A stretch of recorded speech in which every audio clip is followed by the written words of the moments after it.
see, all of you can get to participate anywhere you are. It's going to be happening on from where you are. It's virtual, so you have no business not to attend the program. Sincerely, if and then you know someone who needs, you can see that everybody has something to enjoy.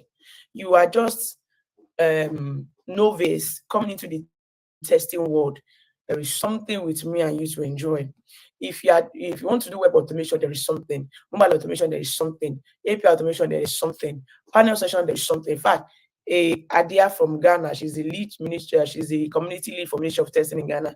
She's also going to be speaking on something that I've not heard it, and the Ghanaian community to have registered. So if you are here hmm, and you have not signed up, do yourself, if not me, because sincerely, even if it's 10 people that attend this program, you know me, I am fine. I'm always saying that things that are interesting are not common. Things that are value packed at times. We don't have the money to be running sponsored hard. And I believe that if I have 29 people on this call, 29 people is enough to bring the next 29 people. So meaning that if you invite one person, meaning that on this call we can have 58 people that day. How much more you not inviting 5 people, 10 people each? This link don't full now. And we are not even looking for the link to be full. I can see a lot of people everywhere. No. What we are talking about is the value. There is somebody around you somewhere who still needs this value, but because you are not talking about it, you are not putting it on your social media platform, on your groups, on your LinkedIn, on your Twitter, on your Instagram, on your trade. You are not talking about it. They do not know. And when they finally realize they finally come to the knowledge of these things, 1 year later, I hope they don't curse you and say you're a wicked person. So you knew about stuff like this and you kept me. So please, this is value packed. If you are now dreaming of, I'll prefer a physical event. What we have for 11th, that's 11th of November, is mind blowing. I can say right now we have confirmed all our speakers. All our speakers have been confirmed. We have speakers from Paystack, we have speakers from Flutterwave, from PowerPoint, from if you're a fintech person, IDE, if you're into transportation, there is. So we have all our speakers confirmed. We are not short staff of speakers. In fact, the venue is already under arrangement. And it's still free. This one too is still free. If you need to help with transportation, who are partners that will do transportation for us. But this one too is still free. Of course, there are things at the venue that you might need to buy if you're interested in buying them. But one thing is that you must buy the tester shirt. So no matter how stingy you are, start saving 5,000 naira for yourself to buy the shirt that day. I don't know how much the shirt is, but I know it's around the price. So start preparing to buy shirt for yourself that day, just to show that you're part of it. The event is free.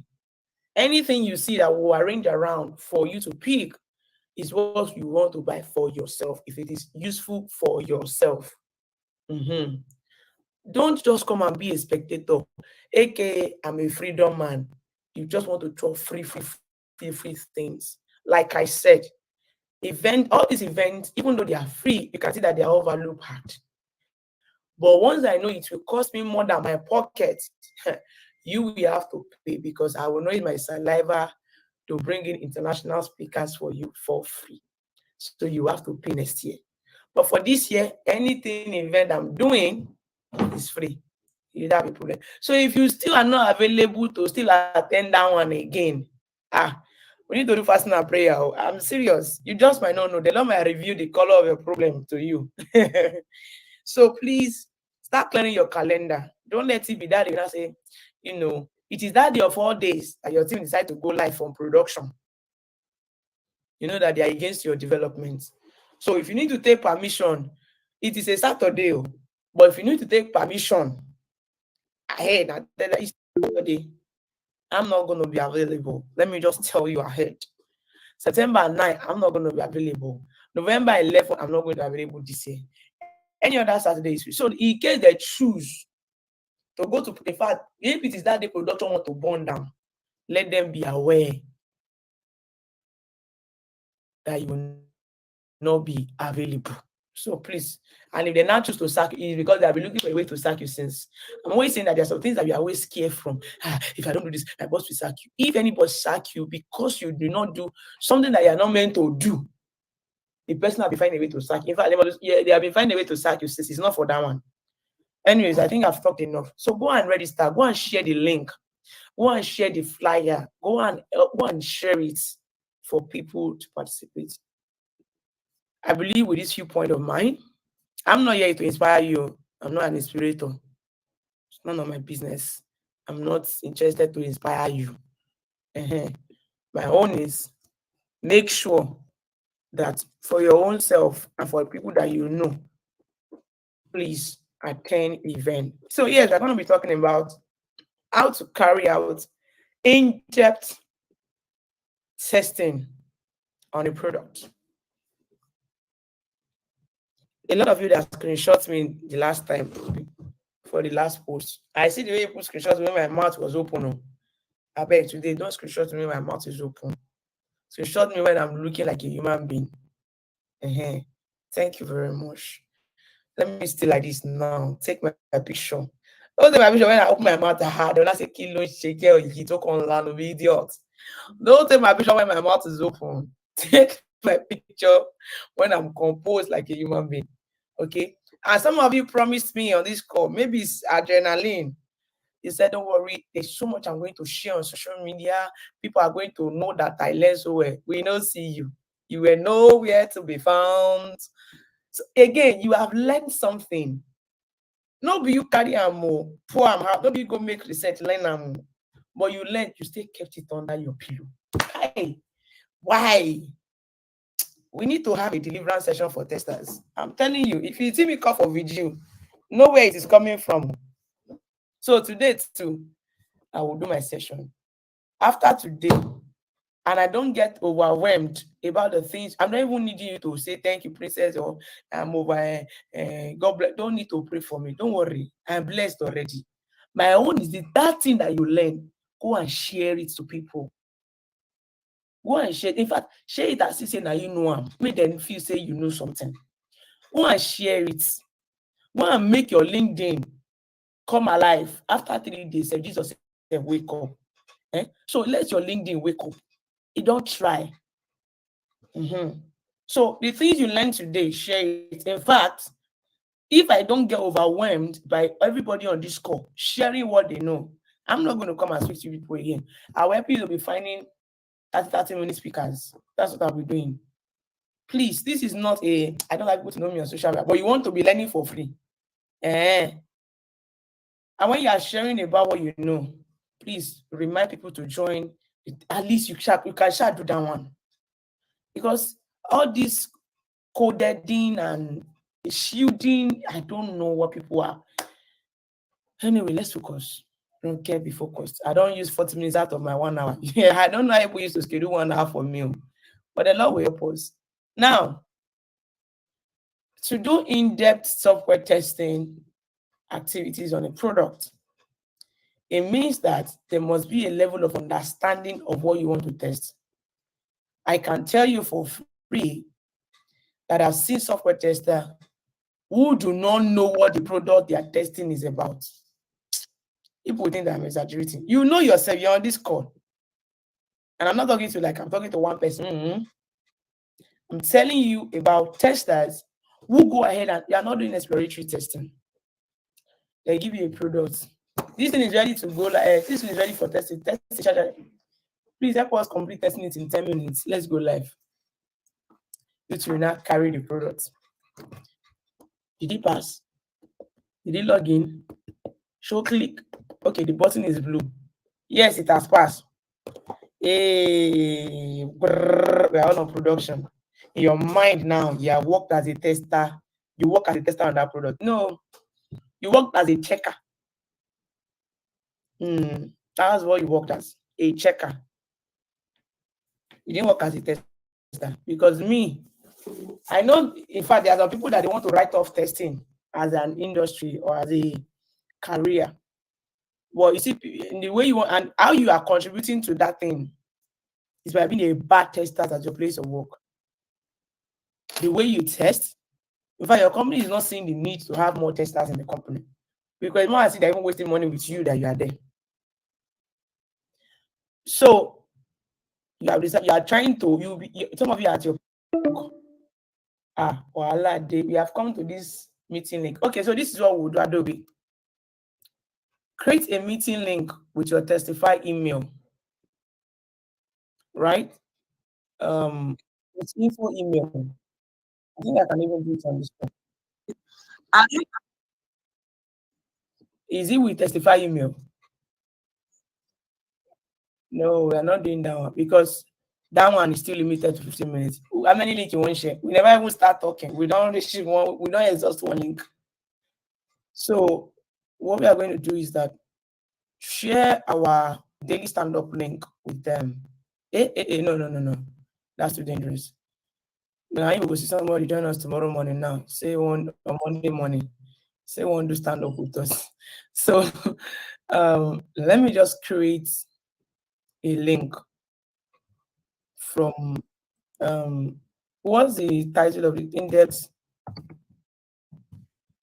testing activities?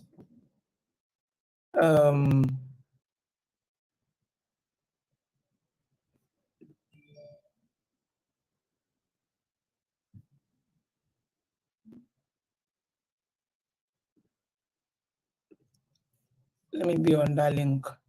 So that one can stay for long hours.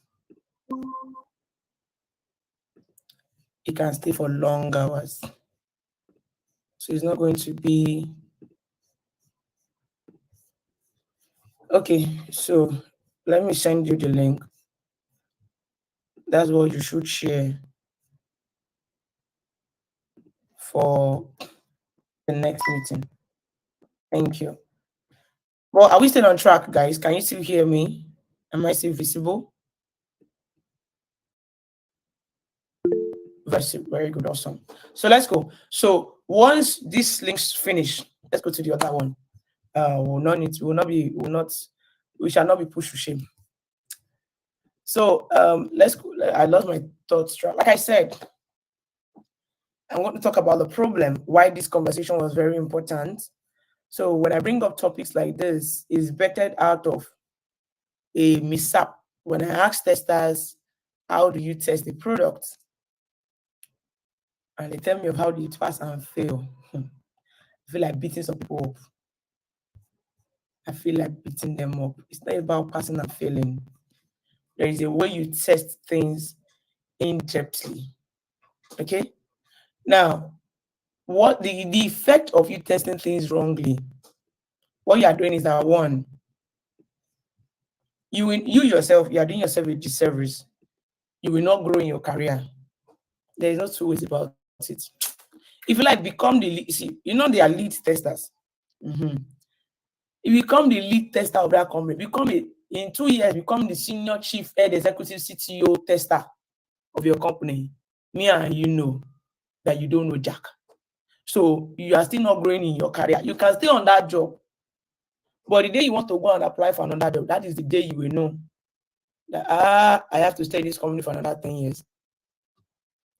You are not growing your career. 2, you are affecting the image of software testing, both within your company, in Nigeria, in Africa, and globally. You are becoming a bad representative of a software tester if you are not testing in-depthly. 3, you are blocking opportunities for other people. So that's why sometimes when I see people behave badly, I don't know if you understand that it's not just about you. Like, you don't understand. It's not about you. So before you mess up, know that you are blocking opportunities for other people. I'm sorry to say this, there are a lot of opportunities I can never give to anybody again as a result of repeated, intentional, bad results that we have seen, giving people window. I'm a fan of when you get an opportunity, don't shut the door behind you. But if opening that door will cause failure for other people, please don't let the next person enter. I'm always saying it. If you know me very well, you know that I can be very, very benevolent with opportunities and access. However, if the next person coming after you that person can be the person that will shut the door. Please, that person itself should not get access to that entrance.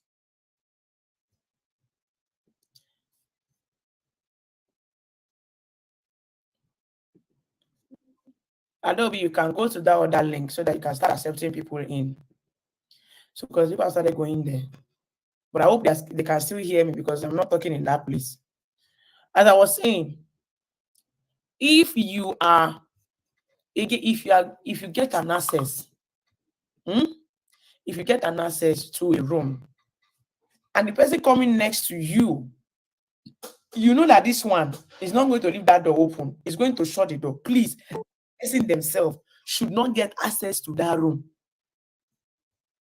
I'm telling you, that person themselves should not get access. It is better that that person do not get access. And we wait for the next person that will open doors for other people that will close the door for others. Ideally, let me give you a typical scenario. I testify after you finish your graduation, you're meant to do 3 months internship with Testify. And thankfully, you have started having products that we can test now. Before now, we hardly, in fact, we don't even used to have products that we used to test. Or sometimes it's just one product that people test for a long time. So after 3 months, you need to come here, work with us for 3 months. I am not speaking on that link. I cannot be speaking on 2 links together. Go to the other link. Until I'm done there, I'm not coming here. So, like I was saying, okay, Adobe, I think they are joining that new link you shared, not knowing that we are still on the old link. So, like I said, as I was saying, so after 3 months, you are meant to leave. However, because we try to fix them in. Adobe, go ahead. You want to say something?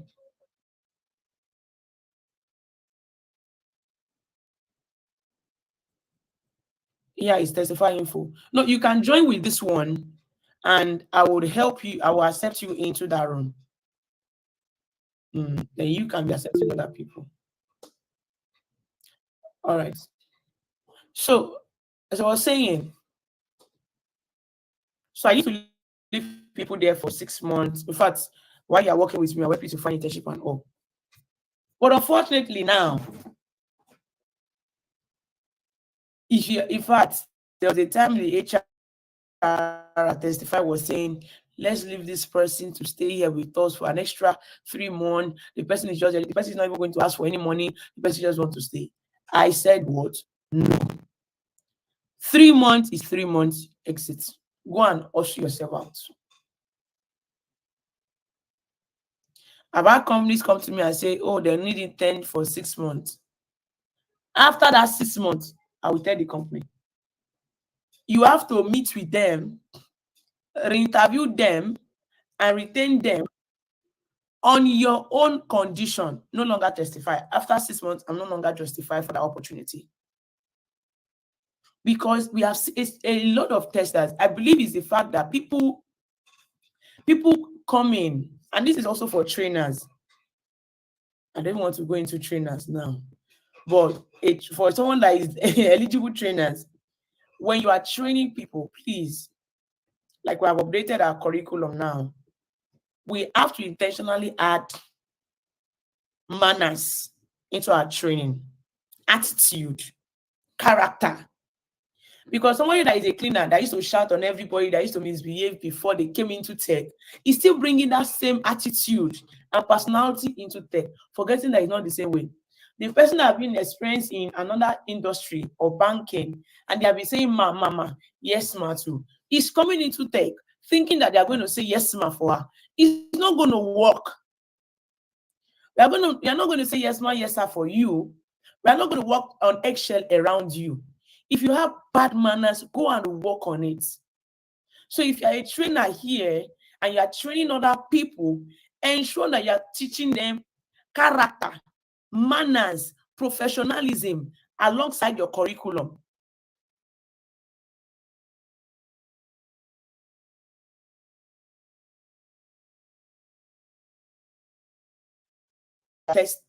Testify, the person has done your training, but this person does not have manners. People will go to company and borrow salary 6 months ahead, and they will leave the company. I told them when they came to me and said, XYZ, this person does not have manners. I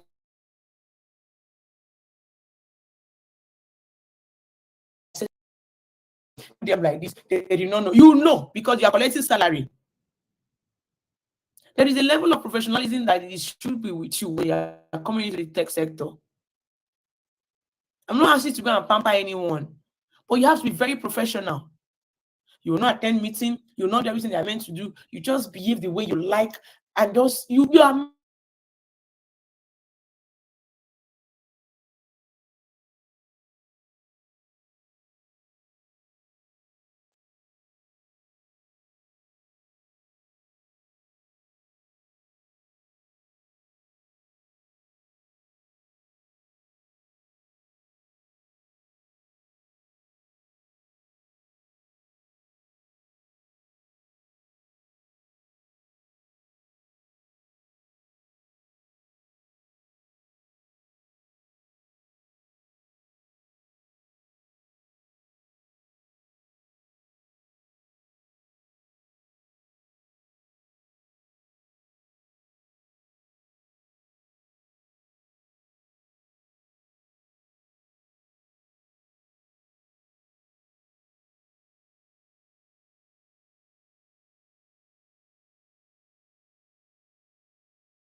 Welcome. Let's wait for more people to join in.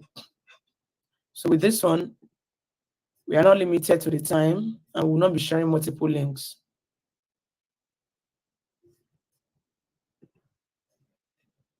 Let's get them. Let's get them in. Let's get them in. Let's get them in.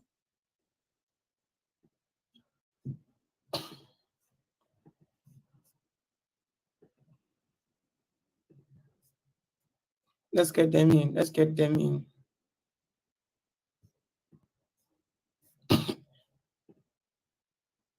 This is 14. We had 29 before.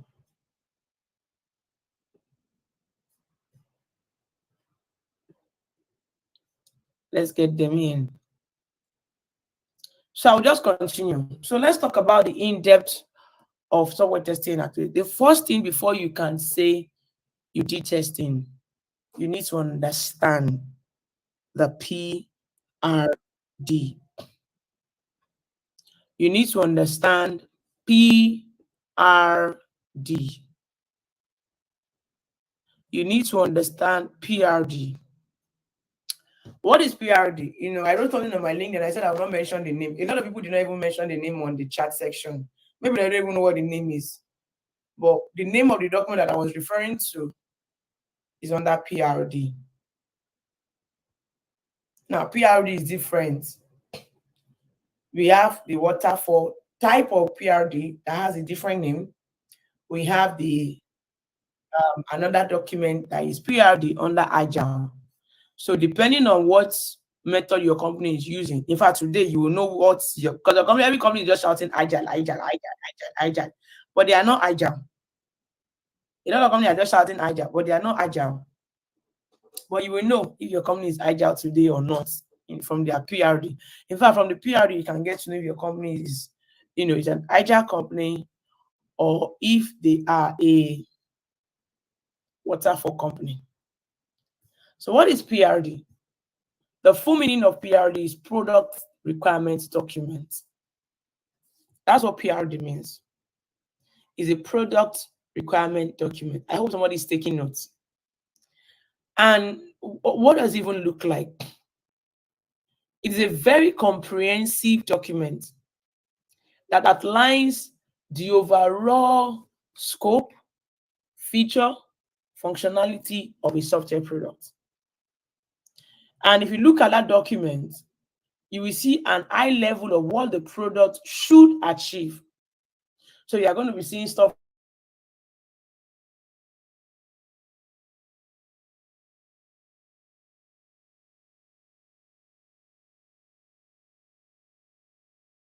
you will see everything that needs to be there. In fact, typically for a PRD,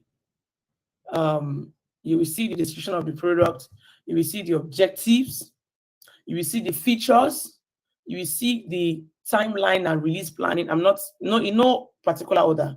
You will see timelines and release planning. You will see resource requirements, the developer, whoever is needed, and all of that. The tester, the PM, you see all of that there.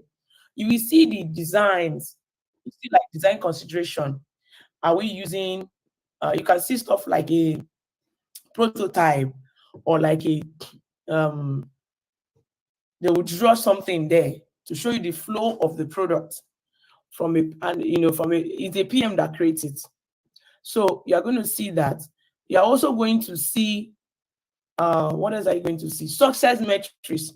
What will make them say this product is now successfully achieved or deployed? You will see risk assessment. What are the risk things that this thing would encounter?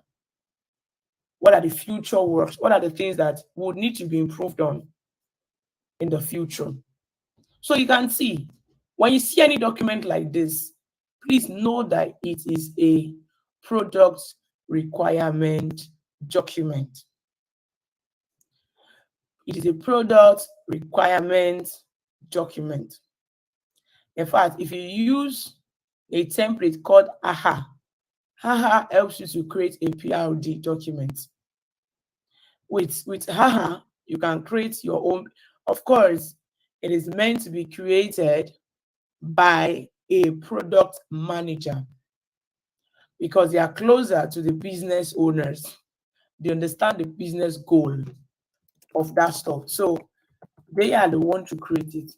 But nothing stops you. I'm always saying it. There are some information that you don't need them, but know them down. Because a day will come, how would you be able to give advice on PRD? How would you even know that a PRD is not properly written if you don't know how to write it? Let's not go into that one. So let me share my screen for this PRD that I used to use here using Haha. Haha helps me to create a very detailed. Haha is AHA, is on the screen with an exclamation mark. You can see it on my screen. So you can create a PRD with it. Not because you want to start creating it. Your job as a tester is not required to create it. All right. So, but you should know how it looks like, right? So that even if your PM won't cook beans for waiting that they show you, ask them, Madam, I don't understand the goal of this product. I don't understand a lot of things. So when you typically you see what's the vision of the product, the description, not compulsory, but you see a lot of things. The status, are we on track? Are we at risk? Have we not started? Who and who? Teams. We can see, thank God they even recognize QA. Now Nigeria will be the 5 minutes they recognize QA. Who and who are meant to work on this product? You can insert it. So it's a template. So from here, I can insert I can type and say, I can add I can add a new field. You can see. So you can create it. At the end of the day, you can always export it, right? That's the benefit of this. It's clear that is an editable document. All right. Who are those? What's the background? Probably have done, users interview, research, and all of those things. What are the strategic alignments? What are the metrics, success metrics? Who it benefits? Who are you creating the product for? Is he a market woman? Is he an educated person? Assumption. What are the assumptions you made? What is the investment required? What is the architecture? And what are the core features? What are the user experience and designs? What are the acceptance criteria? Right? What is the scope that we are going to be covering? What are the open questions that we don't have answers to until we start developing? And any additional notes. So this one here is called the product requirement document. We have the release requirement document. We have the epic requirement document. We have the feature requirement document. There are so many PRD. Okay? This is just 4. You can customize them. You can color it. It can help you to create a template. So just know how to interact. Just try to create a sample for yourself. All right? So that is a PRD. Now, if you look at it in a real life scenario, when we are trying to build our testers quarter, I also created sort of like a PRD. I didn't use AHA, but I just write offhand. What is it, community about? The aim is to create a striving and supportive online community for software testers, QA professionals, and anyone interested in software testing. So in case you don't know anything about software testing, you are welcome. This is the right place to be. So it's going to serve as an hub for knowledge sharing, for collaboration, for professional growth generally. What is my objective when I was thinking of creating Testers Quarter? Community establishment. A lot of time people say, we have a testing communities. We have this testing community is a whole company on its own. I hope you know. So it is beyond you just create a WhatsApp group and just put people there. And then you keep adding people, or you and your friends are the one just in there. That's not a community, right? So my goal is to have a community of testers established in such a way that nobody should be saying that there is no testing community in Nigeria again. A lot of people have complained about, there is a group somewhere on WhatsApp that they are joining, that they're not learning anything, they're just there. Some will say there's a group on Telegram that they are just there. A lot of people will say a lot of things. Now we have created a community. One of the major objectives is to build and establish an online platform where software testers can connect, you can interact, you can collaborate with each other. Hope you know you can collaborate with each other. Hope you know you can send someone DM and ask for their professional advice on what you are working on at work. Knowledge sharing is another objective I have. What are the industry best practices, the tips, the resources, professional development, networking, resource repository? A lot of people have been asking me for a template on this. I share template on a lot of things on the resources channel. If you're not there, you're missing a lot of templates or resources. And I cannot be carrying those resources. I'm going to be sharing it on my LinkedIn page. So for me, Tesla Scholar is like a repository where I drop a bank of knowledge, job opportunity. And that is why we went as far as creating a bot. If you check on the available jobs channel, the channel number 4 of our community, you would realize that practically every day, channel number 5, practically every day, we always have a job to post, and from different countries and within Nigeria. We post job in London, we post job in Germany. So we are posting, what you will notice is that we post job based on continents per day. So today is Saturday, it could be for Europe, it could be for UK, it could be for tomorrow, it could be for Asia. So you have to keep looking at those things to apply for jobs. Those jobs are there for you, right? They are there for you. So we created a bot to be helping us care for all those jobs on Indeed, on LinkedIn, on Glassdoor, and be pouring all of them on the channel specific for you. So understanding the objective of what I want is what is fostering the effort I put in when building the community.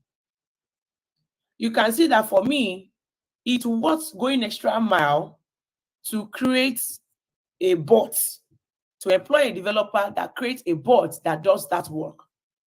To if I see any resources anywhere on LinkedIn, to come and drop it there.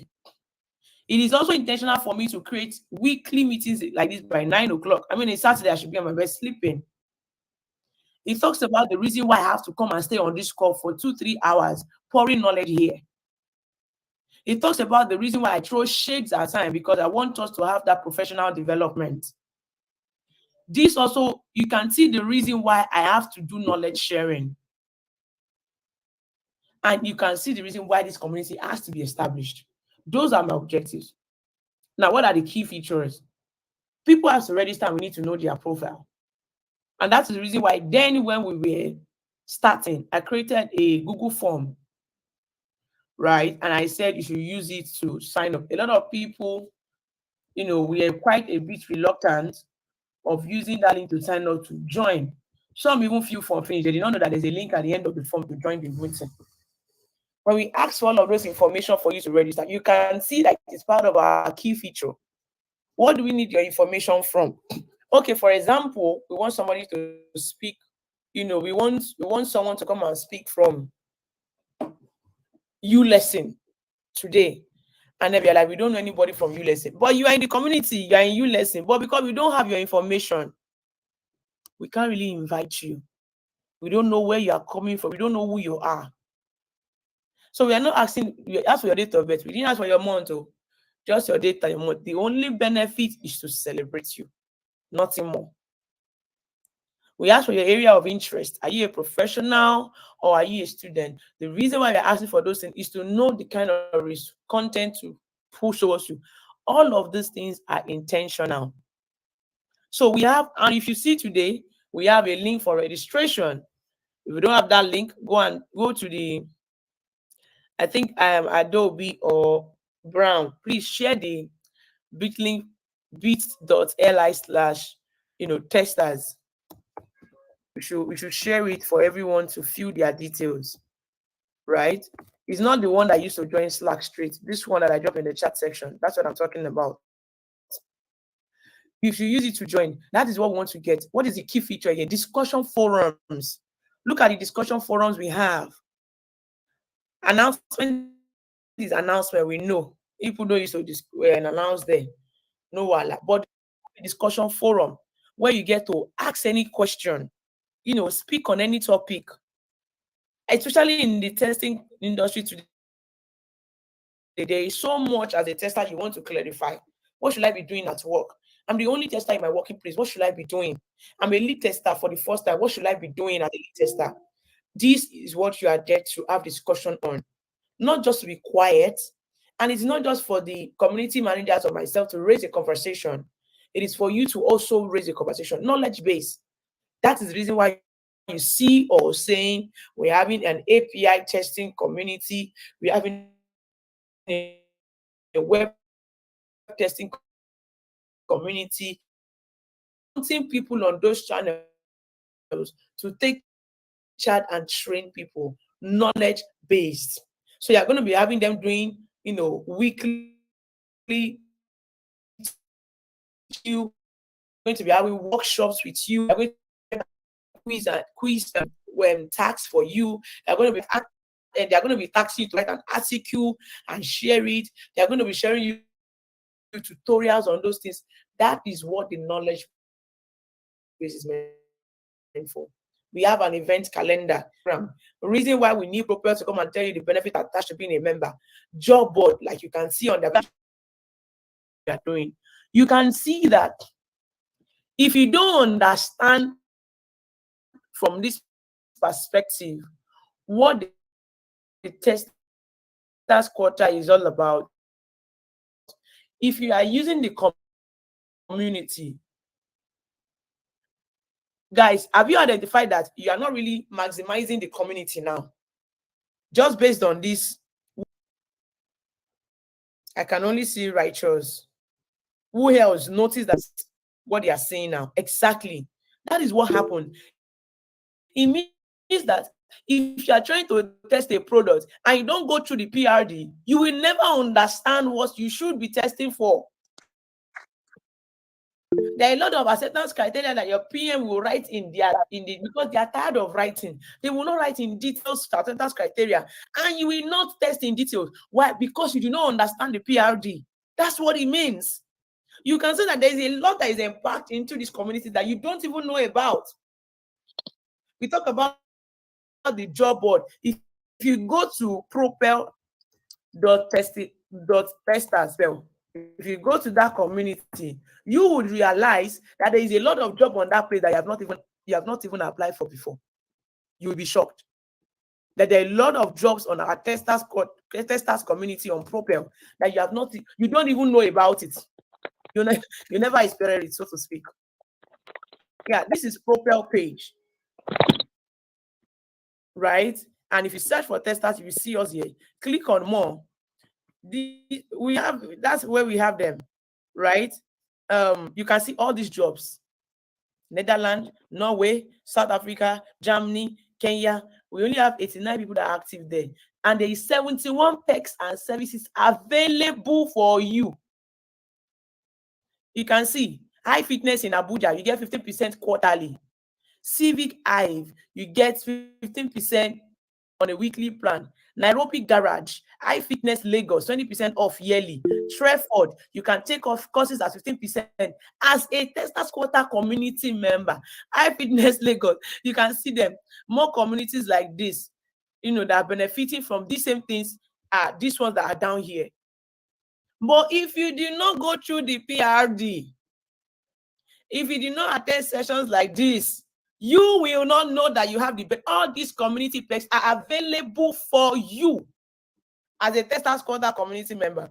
In fact, this thing is not even complete, because there is therapy NG, there is lab photography. You can go and do photography at 15% discounted price. Go and do your professional headshot, and you get 15% discounted as lab photography in Lagos. You can get discounted 20% discount on therapy.ng, mytherapy.ng. As a Testers Quarter, you can redeem all of those things. You can take courses in product design from Trafford at 15% discount as a Testers Quarter. All of these are available for you, but you will not know. You will not know. because you did not understand the PRD. Can you see? This is just a real life example. The same way, that thing that you are testing, you don't understand the PRD. You don't understand the nitty-gritty of the features that are in it. You are testing off key. Salami, your hand is up. You can put it down if it's not intentional. So these things, you have to intentionally say, please, where is the document? Except they just want you to do exploratory testing. No, wala. But if you need to do any documentation on anything, you must go through the PRD. Guys, am I making any sense? Am I making any sense? Let me know that I'm not talking to myself here. If you must write any documentation, if you must create a test plan, you must create a test strategy or test case or test report. Whatever you are doing, you must go through the PRD. So in case your PM is telling you, just test, no need for documentation for now, no need for PRD, ask them, hope you will not be writing test cases and you will not be doing test planning, and they will not need you to estimate, because you know they used to do that in sprint planning. They will not tell the developer will use 3 days. They'll say tester can just use 10 minutes. And you to say, you just look at it. I mean, I've tested sign-in feature before, but you forgot that there is a face ID that you need to use to log in. You forgot that there is a feature of forgot password there. You did not know because you did not go through the PRD. So if any PM or any developer come to tell you that you need to use 10 minutes to test it for them, and you have not gone through the PRD, ask them on the call there, am I supposed to create a report? Am I supposed to test and show you report at the end of my testing? If yes, please, I need to go back to the PRD. It's okay to say you don't have a time yet. Let me go and check and I will get back to you ASAP. It is okay. Nobody will beat you. It is your job. In fact, they will appreciate the fact that you want to go back and do a thorough job. And if you are going to tell them that, oh, I'm going to spend 2 days testing this, tell them X, Y, Z is the reason why. And if they need to debate it with you, let them debate it with you. If they want to be doing automation, let them sponsor us go and do automation training. So if you don't go through PR, let's continue. These are the key features that we want to have. What are the scope, platform, a web-based application? Yes, we have a website, but we are still working on it. Oh, you think we are not working? We of course. Ask my people are not sleeping. They are work. What's the link to our website? TQ dot. Yes, let me share this screen. It's loading. Yes, we are still working on it, but we are building where you can easily be part of our community, and all of you can go on apply for a job. You go to that page and then you will see a page where you can apply for jobs directly. All those jobs coming to you on Slack will be going straight there, and you'll be getting notification on Slack that there is a new job posted. You will come here, you will see events that are lined up. So you will come here, you will see different programs. See, what are the things that we have piled up that we want to do at Testify or at Testers Quarter? This is how you can contact us, hiring job, event that we have coming up, either physical or virtual. You can check anyone. Programs. We have women in testing. We have Catch Them Young, where we are going to secondary school to go and train them in software testing. We have NYSC CDS, where we are going to different NYSC CDS to train them on software testing. We have organization meetup. Your company, you want your company to you want them to get trained in software testing. You can reach out to us to do training for them. We have the career doctor. This is where this testing career doctor fall under,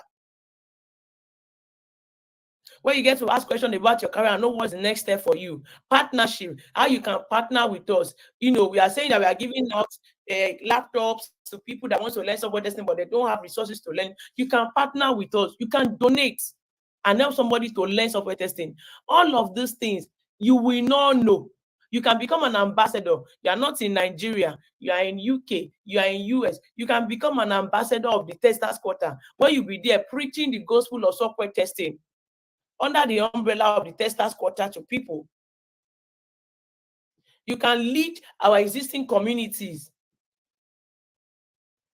You can start up a chapter by yourself, or you can join an existing one. We have testers in Nigeria, testers in the UK, testers in the US, testers in Ghana. You can be the one to start it, or you can be the one to join and lead there. All of these things you will not know. I'm just giving you an example of what can be inside a PRD that you would be missing when you are testing without PRD. The next thing you will see after that one is timeliness and release time and planning. Okay, how long is it going to take us? For phase 1, it's going to take us 3 months to complete this development. For phase 2, community launching and promotion, it's going to take us 2 months. For phase 3, we are going to be doing content expansion and feature enhancement.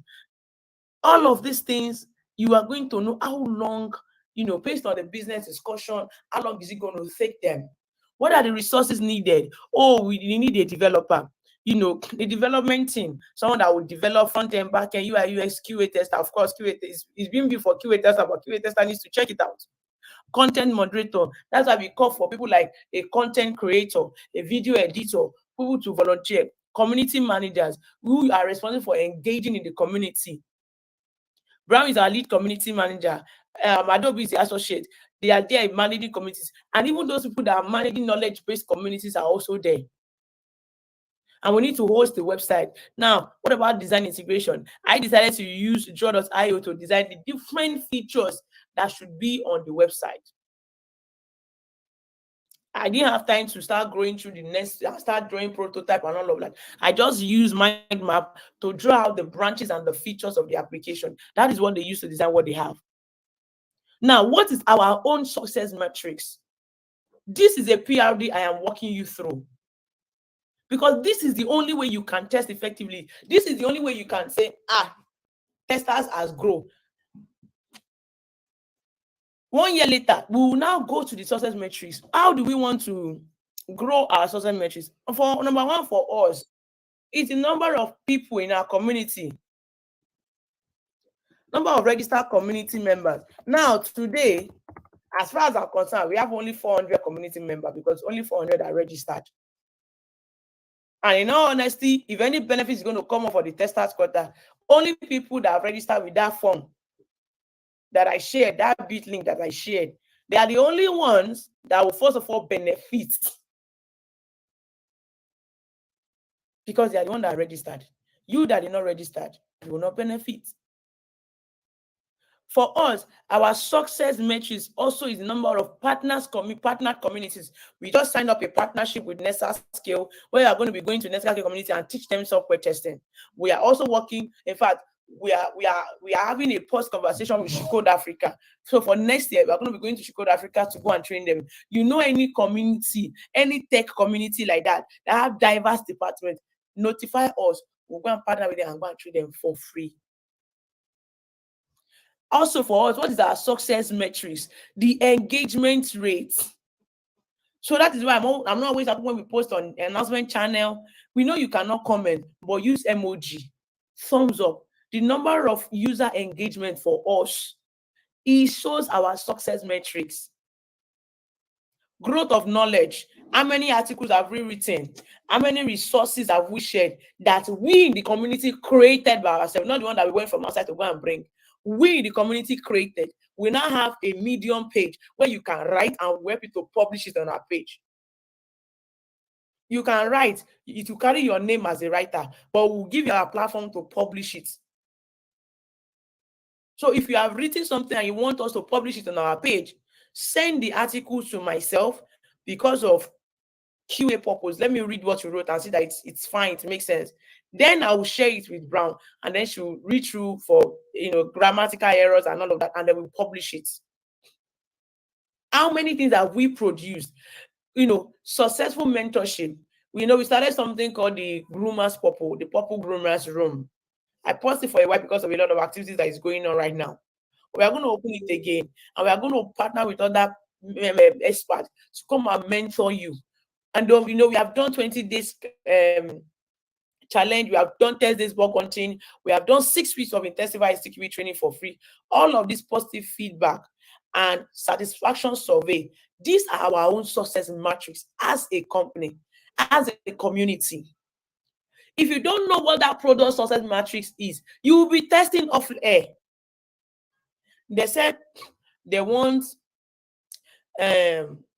over 20 market women to have been ready to run their businesses and process 10 million naira in transaction. But on that product, we have 20 tech bros who are not even using it for anything than to collect salary. Do you think that even though that product is in use, even though we have 20 users there, do you think that feature is successful? Guys, is it successful? Hello? I need response. You are the success metrics for that product is that 10 market women would have signed up on that product and be able to process at least 10 million naira per month on it. But at the end of it, we have 20 tech bros using the same application just to collect salary. Do you think that product has been successful? No, thank you. It's not successful. So you will not know what success metrics is. The question is, how does it now concern you as a tester? It concerns you as a tester because it tells you to know how you should test for a market woman. Because a feature that a tech bro will use and does not have a problem to navigate and use it, or can you overlook the error, a market woman will not overlook it. So you will not be testing the product as if you are testing for a professional tech bro. You'll be testing the product as if is a market woman that is going to use it. Guys, am I making sense? All of these things will affect the way you test. That is the reason why you must go through the PRD. What are the risks we are looking at? Number one, our low initial user engagement. Yes, because we just started, people might not really be active on our Slack. We project you not being active on Slack. We know. And then two, there can also be a difficulty in maintaining a positive and responsive community atmosphere. I'm not trying to shade anyone, but we finished the program. You guys had the program. I was not here last week. You guys had a program that finished by 10 o'clock. And then some guys were trying to join past 10. And then somebody was really saying, this is not professional at all. How is it not a professional at all when you're trying to join past meeting time? Who is supposed to be the ghost to be on that meeting link? I'm not shading, but I'm just saying specifically that you will be testing off air. And we are projected. The last thing is technical issues or security vulnerability, like the one we had in the last meeting, where one of those Pakistan, or I don't know, let me not name countries, where those guys came and start sharing screen. Those are vulnerabilities. What can we do to solve it? Once you identify those risks, you can start looking at how to solve them. Of course, you can't solve all risks. It's the reason why someone like Payday will be having vulnerability in their products. I mean, and again, this is also to speak. We have over 1,000, we have over, let's just say, 700 software testers on this community, and nobody wrote about the bug on Payday. Nobody. In just these 2 weeks that end in August, 2 major companies has experienced vulnerabilities. Payday and what's the name of this one that used to convert people's money to crypto? Can't remember the company. So we have projected the assessment, and then we know what our future works will be. You know what our future works. We are looking in a way that we have testers in the UK. We start having meetings, meetups by themselves, start planning conference by themselves. Testers in UK will increase from just 2 people to 1,000 testers in the UK running their own things as a whole body on their own. We are looking to expand, mount people in different countries and locations. These are future works. This is a PRD. You will need to go through it. Understand every English that you did not understand, that your PM choose to module together. Ask them, Mama, I don't understand what you're right. Come and explain. You will explain that there's no evidence. You will explain. So it is important you understand PRD. It is from your PRD,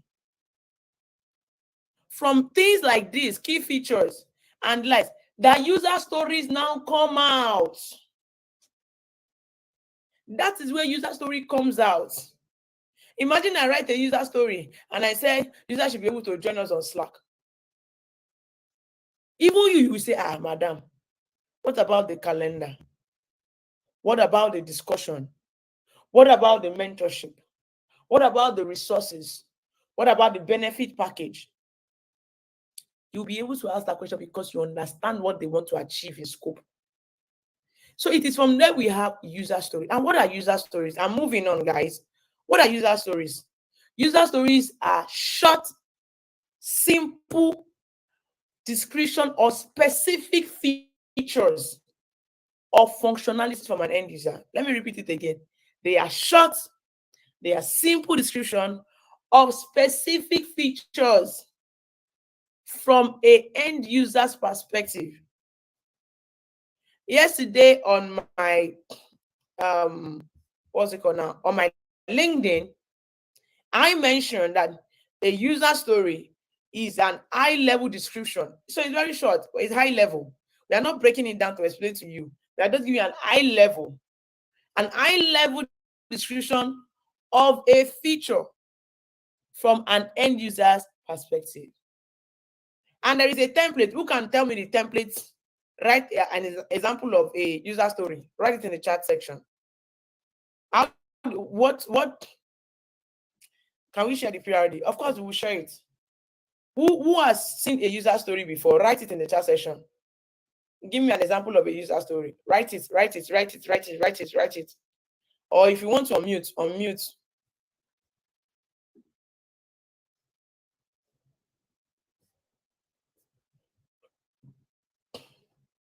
Hello. See, we are here together on this session, guys. Let's talk. Let's type. Let's talk. Where is everybody? Hey, thank you, Chinelo. Mary Blossom, thank you. As a user, once you don't see them, I should be able to log into an app and access the feature in it. That is always the template. I said as a user type. So it could be an admin, it could be a user, it could be an administrator, it could be a content creator, it could be a market woman. As a user, I want to, what is the action? So there is a user type, there is an action. I want to, whatever I want to do, so that this, and this, that is the benefit or goal. That is how you identify a user story. Let me type it in the chat section. So that even you can tell your PM that, Mama, this user story where you write, na beans.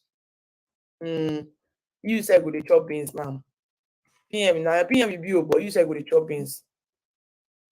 So if you check what I wrote as a user story in the chat section, and compare it to what Mary's Blessing wrote, the user type there is what? Is a user. I want to, what does she want to be? What is the action? Log into an app. So that, what's the benefit? Access the feature. That is the template of a user story. Guys, are we learning something this morning? We should close.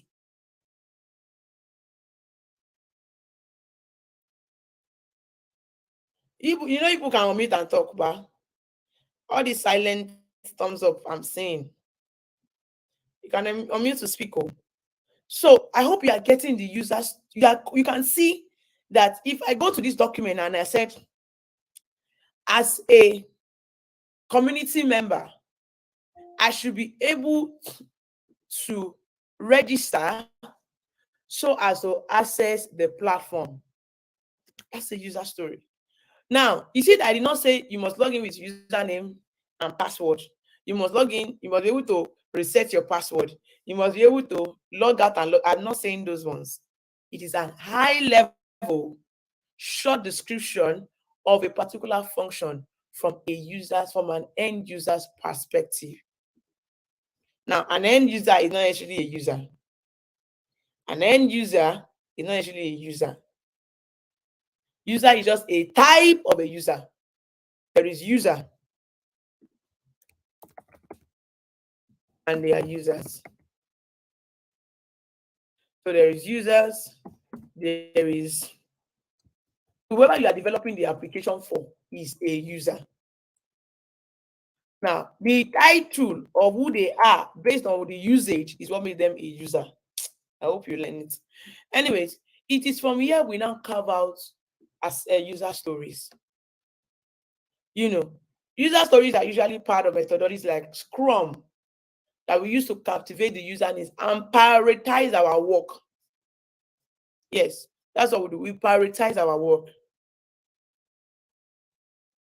What user story does also is that it provides the context and helps you to break down that big PRD into a smaller, manageable pieces that can be developed iteratively, not for you to develop everything at once, that can be developed iteratively.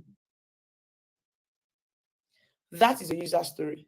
So you have no business seeing this PRD, seeing what your PM wrote as a user story, and not commenting on it if they did not cover everything there. This is where we bring our PRD from. And we bring our user story from the PRD, from the project scope, from the picture, from the objectives. That is where they drive out user stories from. So you see that even you can create a user story. In fact, I think we should even give ourselves an assignment. Go and create a user story out of this PRD. Because you need to do it. These are portfolio that we are building. Imagine a company wants to hire you and they hear that you understand PR, that you can create user story. Do you know what that means? My own is additional shall go and give you a PM role. But it is an added advantage. I want to hire someone. I have 3 people in my front. 2 of them can do software testing. Okay, one person can do software testing. One person said he's a chief executive automation engineer. The other person said he can do both manual and automation and can write user stories. And from the user story, you can create acceptance criteria and create test cases from them. You, as an hiring officer, who would you employ? You see, when you see 35 people securing jobs, there are some, these are little streets. That is why you cannot compete with some testers for some 35 academic students and win that job interview. You will not win it, they will take it from you. This is where you now bring out user stories. Now, from that user story, I, as a community member, I want to be able to access the platform so that I can apply for jobs. That is a user story. Let me type it down as an example. You know, Mary Blossom has given us a very good example. I have given you a template. Now I'm writing an example based on something here. As a user, I should be able to access the platform, access the community, so that I can apply for more testing jobs. That is a user story I just wrote. Out of this user story, I'm moving to the next one. You can see the relationship between a PRD and a user story. From that user story, the next thing I'm doing is to either create use cases. Yes, use cases. I know some of you're like, must we create use cases? What use case helps you to do is that it gives you a more detailed and structured description of how a system or how systems interact with each other in order to achieve something. In other words, it gives you the step-by-step flow of interaction with a precondition, with a post-condition, with an alternative part. It tells you the model. Somebody should write me an example of a use case. Oh yeah. Now testers, I'm in a meeting with testers. So I should not be not getting response. Example of a use case. What is to type? I'm waiting.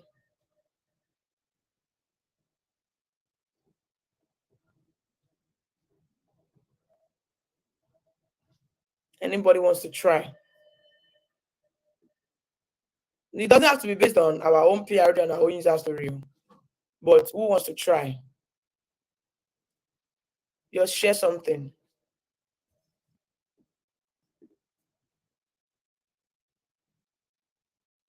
Yeah, yeah, yeah, yeah, yeah, yeah, yeah. Yeah, yeah. Oh. I'm waiting. Oh. Anybody? People don't know use case. People are typing. Let me wait for 1 more seconds. Or 10 more seconds. Let me see.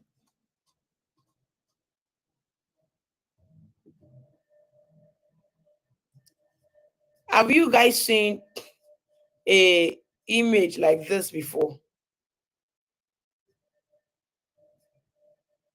It's mostly created in designs, right? A use case. There's a use case diagram. Um, you can create a diagram template for yourself as well. Oh. I'm always saying that these things, there are tools available for them. There are tools available for them. Hmm? There are tools available for them. I'm going to create an account now on Venngage. I'll log into my account on Venngage. Venngage helps you to create use cases. Venngage helps you to create use cases. That's what Venngage helps you to do.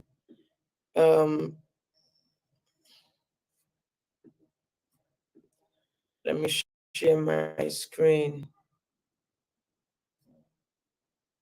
I'm coming on. I'm going to show you a template. Has anybody written something? Why you guys? Oh, you guys should help me to clap for Yomi. Clap for Yomi.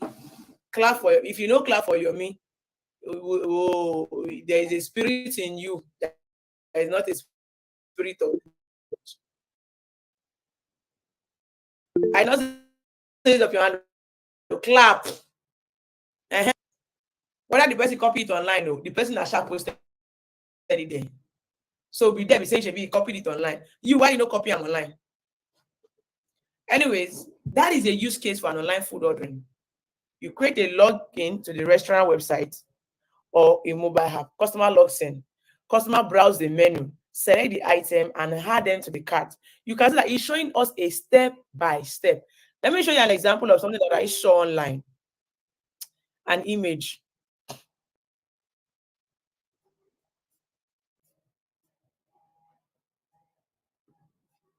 So, for example, on Venngage, I always use Venngage a lot. Now, you are creating a use case for a TC Financial Banking employee. From the diagram you can see on my screen, the customer opens an account. He opens an account. If it's for deposit funds, we are going to calculate the bonus and go and do currency conversion and send it to the NRFC customer. If the customer is withdrawing, we are going to withdraw funds and the balance is going to be updated. That is the flow. It's going to show you the flow of how this thing will go through step by step. For a case of a capital banking employee, a customer opens an account, deposit, it's still the same banking thing. You know, this from here, a bank customer logs in, and from his logs in, he did a transaction, which can either be good. If it's good, what he does is that he either withdraws, check balance, deposit, or print. You can go to the bank to go and do it. If he's not able to log in successfully, it's a back pain. And that's the flow of his use case. So what is the use case? So A use case is, let me give an, let me just describe a use case in a simple English. Let me say a use case again is a step-by-step flow of interaction in order to achieve a specific task. Flow is includes step-by-step flow of interaction on how a system interacts with its user to achieve a specific task. Let me come again. A use case is a step-by-step flow of interaction that shows how a system interacts with its user to achieve a specific function or goal, whatever. So there will always be that step in it. We see where the person is the precondition, we see the post condition, and what are the alternative paths. If you look at what I share with you on this screen right now, the alternative path. The person can either go to the bank or do it online. There is always an alternative path. They told the administrator to maintain it. It could be a system reporting or there's a shutdown. There is always a alternative. There is always a step by step. There is always an alternative path to achieving a specific result. If you look at the example that Yomi gave us in the comment chat, it said use case for an online food ordering. The first, the customer logs into the restaurant's website or mobile app. 2, the customer browses the menu. 3, selects the item, add the item to cart, right? And then pay or whatever they want to do from there. So that is a use case. You can see if we are to bring it. Now, let me give you guys a task now. I don't want you to do this one alone too. And somebody else to have answered me before. Mary Blessing to have answered me before. If you know you have not answered me, use the chat session to write a use case for the user story I wrote for our community. Oh yeah, I'm waiting. Let's do this. Let's do this. Be very active. If you're on your phone, you can type. If you're on your laptop, you can type. Write a use case for the user story I wrote the other time. What I wrote was that as a user, I should be able to access the community so that I can apply for more testing jobs. So write a use case for that. I'm waiting. Let me try and sort something out on StreamYard. You have just 10 seconds to do that, please. No waste of time. No waste of time. Let's do this. Let's do this. Let's do this. Let's do this. Let's do this. Let's do this. I'm still waiting.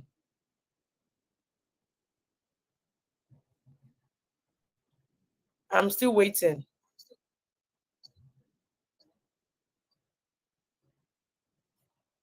Okay. This thing will echo.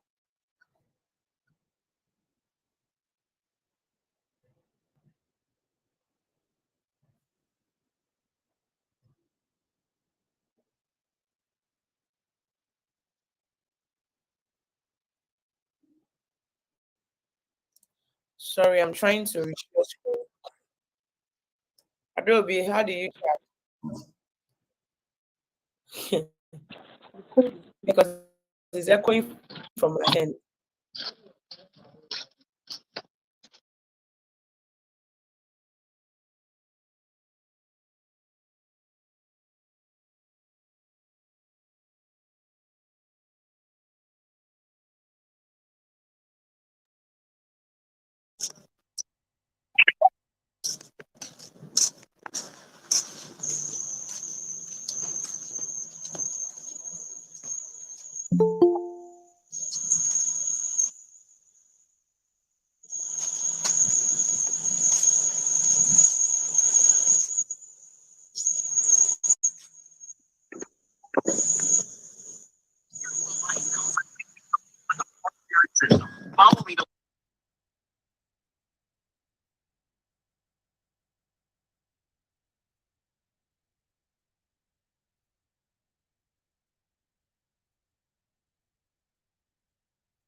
How about now? Please confirm you can hear me now. I've unmuted my. Hey, it should be echoing.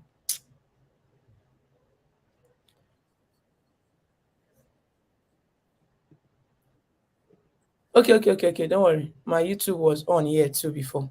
Please, Adobe, confirm that you can hear me. Thank you. So as I was saying, um, I'm reading what select the item in the category to view available job in the job listing. Thank you. Community members apply for a job on the available job channel. No, that's not a use case. That's wrong. Um, Fenitela, no, that does not include the step by step. It has to include, see, it has to include a step by step of how a system interacts with its user, or how a user interacts with a system to achieve a specific result. So if what you're saying is that they should be able to apply for job, what is the step by step? You need to show us the step by step of how a user can apply for that job. So Temitope said, as a member of the testers community, I have access to the job info through Slack. I log into web, check to apply for job relevant position I am interested in, click and apply for the job, and submit the application. Yes, but this look like more like a test steps. And that is the funniest thing. There is a sensitive differences between. Awesome, Adobe. Thank you. So if your system go off, you are safe. You can be listening with your phone. So there is a time, if there is an understandable differences between a use case and a test steps. If you don't know the differences, you will carry a use case for a test step. You will carry a test step for a use case. You will not feel like you are doing the same thing over and over again. No, you're not doing the same thing. It is you that is doing something wrong. So what you want to do, what Temitope did here now, is a good definition of a test steps. That's what you just wrote. That's not a use case. In a use case, we are not even submitting, but we are just showing us high level. It's still high level, showing it step by step. What you want to achieve is apply for a job, right? So what you are saying is that I log in to the job board, right? Either on Slack or whatever. I log into the community or the job board. And then you see a list of job. If I log into the job board, I select the job I want to apply for and apply. Or you go to the alternative way is that you copy the link and paste it on your browser. There is always an alternative way. With what you just listed now is a test step because there's no alternative way to it. They have to go through this route to do it. I don't know if you are learning something this morning. Yomi also said the system displays a list of software testing job posting, including job title, description, location, and application deadlines. The user clicks on the individual job listing to view more details about each job. Upon finding a job that they're interested in, click on apply on a similar action. You said the system may prompt the user to now all of now don't they go into test steps like that. So the system may prompt the user to upload the resume, cover testers, and other relevant document. The user submit application. That is a don't go far into test steps. Now don't go far into test steps. So you can see that you guys are we learning something? There is a mutual relationship between a use case and a test steps. Because remember, in a use case, there is a precondition. In a test case, there is a what? A precondition. In a use case, there is a post condition. In a test case, there is a post condition. In a use case, there is alternative. Well, this one, there are statuses. So you can see that it can make you find it is a tiny mistake you can make. Yomi also said the system confirmed the successful submission of the application, providing the conversational message. Actually, is sent. Alternative scenario: if a user encounters any technical during application, they may contact customer. Useful sound is back. Awesome. So, but I hope we are learning something. So you can scrap off the part that you think is too extra, and you get your use case. You can see that if you look at this screen on what you're having on the screen here, login, transaction, withdraw, check balance, deposit, print receipt. We are not telling you that We are not telling you that you should put in 5,000 naira. In a test step, we'll tell you the amount to put. All right, we are testing for positive scenario, negative scenario. We'll tell you you cannot put a alphabet, you cannot put an empty space, you cannot put an amount, you should not put an amount more than 10,000, you should not all of those things. So there is a tiny difference between it. You need to know the difference between a use case and a test case. Take note of that, because I see a lot of you making that mistake. Going extra to the test steps in a test case instead of staying within a use case. So there is a step to achieve it, but you are not going nitty-gritty. That's what it means. You are not going nitty-gritty into that step, but you are telling us the path we need to follow to achieve it. Guys, do you understand? You are telling us the path. Take step A to step B to step C. You're not telling us use small letter A and bolding it. You're not telling us that one. It is in test case that we tell you that one. Guys, are we understanding? Let me know. Are we getting it? I can see it's only Bamidele that is getting it. Wahala. Temitope gets it. Yomi get it. Okay. If people that are active are getting it, if you are not active, you're not getting it, I don't have a problem with you. No problem. Even if it's 5 people that are getting it, I'm fine. Thank you very much. So that's a use case. Let's go to the next step.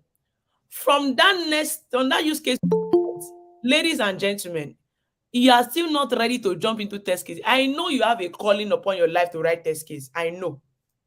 Don't worry. I'm aware. All of us, the moment you sign up to become a software tester, you have received the calling upon your life, to be a test case writer. There is a calling. There is an anointing upon your life to write. But wait, after use case, your goal is not to go and write test case. Your goal is to identify the acceptance criteria. That's your next goal. What are the acceptance criteria in this user story? Because you bring out acceptance criteria from user stories. While you get help of test case from use case, you can see the correlation between them. You get acceptance criteria from user story, you get help of test case from a use case. These things are grammars, but they are things that we do. We just don't know that we do them. So your calling, I know you have a calling, but that is not what you are meant to do now. When they say you have a call of God upon your life, but you have not been sent. We know you have a call, but we never send you to go write test case yet. Wait. You need to understand what are the acceptance criteria. If the PM do not write it, you need to know what acceptance criteria. I feel like I need to buy a microphone so that I can be shouting very well. Don't mind me. Don't worry, I won't do that. I won't be Lazarus. So you need to understand acceptance criteria. AC, like we used to call it. It's not the AC in your house that is blowing. So what is acceptance criteria? Like the name sound, acceptance criteria is a criteria that has to be accepted. You see, I always say that it's people that don't know English that used to try to complicate English for us. The name is there. Use case. Test case. User story. Acceptance, the meaning is in the name. It means that this criteria has to be accepted. That's what acceptance criteria means. And then, for normal definition, it is a specific condition. You can call it criteria, you can call it requirement that must be met. You cannot be telling me that you are doing acceptance criteria and the condition is not met. So what are you accepting? And you say, we have, and then some ideology. Oh my goodness. Let me see. I don't want to talk today. I'm trying to be very, I'm a very responsible lady. I don't like to yap people. I'm trying. You get me? Yeah. I don't want to throw banter this morning. Someone, because of over zealousness, telling me there is positive acceptance criteria, there is negative acceptance criteria. Are you drunk, man? Are you drunk? Are you okay? Are you mad? What is negative acceptance criteria? Let's not overcomplicate things for ourselves. Acceptance criteria is simply that specific criteria, that specific condition, or that specific requirement that must be met before a user story or a feature is considered accepted or complete by the stakeholder. That criteria must be met. So there is no negative, there is no positive. Acceptance criteria is one. This is how people used to mix test case for acceptance criteria. Acceptance criteria is just one specific condition or requirement or conditions that must be met for that user story. So it means that in a user story, you are expected to have multiple acceptance criteria. And then when I see some PM write user story, under that user story, one acceptance criteria. Auntie, uncle, what are you writing? Kilenko. So you have to be able to identify the acceptance criteria under that user story. And what it does is that it provides like a testable description of what it means for a feature to meet user requirements. That's what it does. A detailed and testable description of what it means that a feature meets the expectation. And acceptance, like I mentioned, is closely tied to a user story. And they are used to determine when a feature is done and can be released. Has this acceptance criteria been met? Yes. Now go there. So you can be having, in all honesty, you can be saying that some issues are high issues. But when we check the high issues and we look at the acceptance criteria, the reason why you see your PM say, let's go live, is because she has looked at the acceptance criteria and that acceptance criteria has been met. But the one you are saying that is low and high, they are not related to the acceptance criteria. She will say, let's go live. So sometimes it's not because they just want us to go live. They don't care about what you are doing. No, it is because we have met the acceptance criteria. Do you understand? I'm talking from a PM, and it seems as if I'm being nice to the PM today. I'm talking from a PM perspective. You have met the acceptance criteria. Do not stress us again. Let's go live. Victoria, we know you are such an amazing tester. You have identified all the 88 bugs in the app, but we have met acceptance. We don't believe full. Let's go live. That's the reason why you see them go live at times without fixing that issue that you call a major issue. The acceptance criteria has been met. Of course, it is wrong for them to go live when you say there is an issue. I'm just saying that peradventure an acceptance criteria has been met, they will go live. And they are justified to go live under Agile methodology. Now,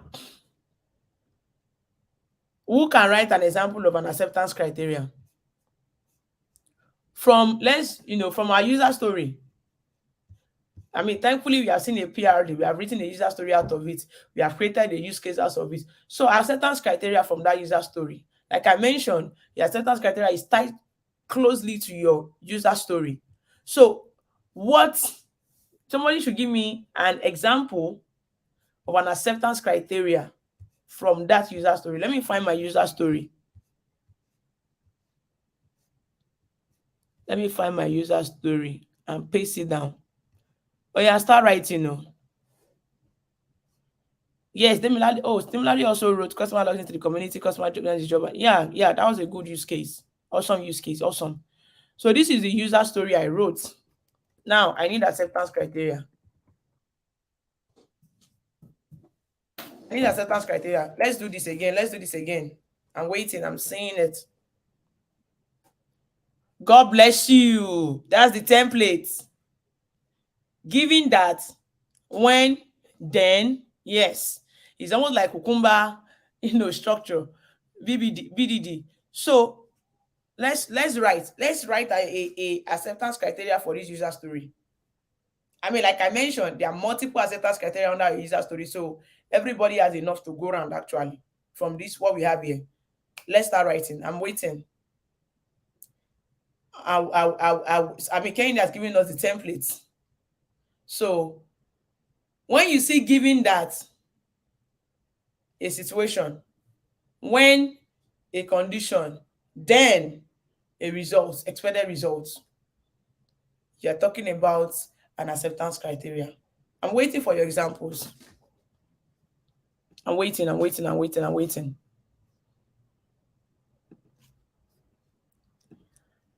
We are waiting. We are waiting.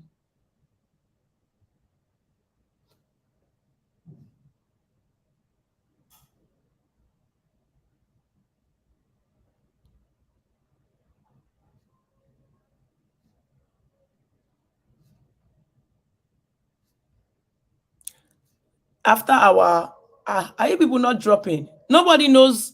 Hey, way. Eh. Nobody knows how to write an acceptance criteria. Eh? Problem. It's a lie. I'm believing it's network that is delaying you. Nah, I'm believing it's network. Let me show a reminder again. Your acceptance criteria focus on the how a solution is reached. How a solution is reached. So, sorry. They did not focus on how. They do like what? Sorry, what, not how. I used to mix it. Test case is how. They focus on what. The what. That's what they focus on. What is being done? What is being accepted? That is what they focus on. What is being accepted? Nobody knows how to hey wahala oh. Wahala oh. Wahala oh. Let me share my screen on this one.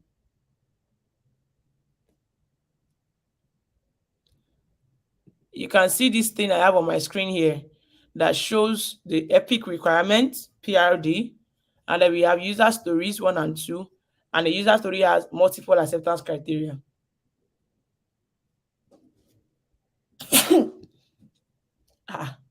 There's a problem. No, finally, people should not give me a headache now. I was scared. So Yomi said the platform must provide a secure and user-friendly authentication process. Users should be able to log in or create an account successfully.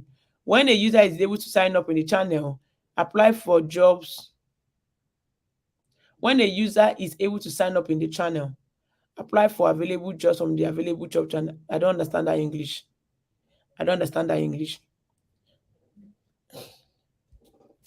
So you should be able to log in and use the job channel. Simple, straight to the point. If you want to use the given when, you can say given that a user is logged into the platform,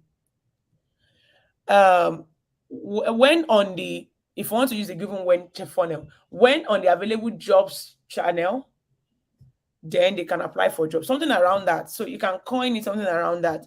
And everybody wants to talk about the job application. So if you want to break it down like that, you can break it down like that. Let me help you to find an example that I want to use.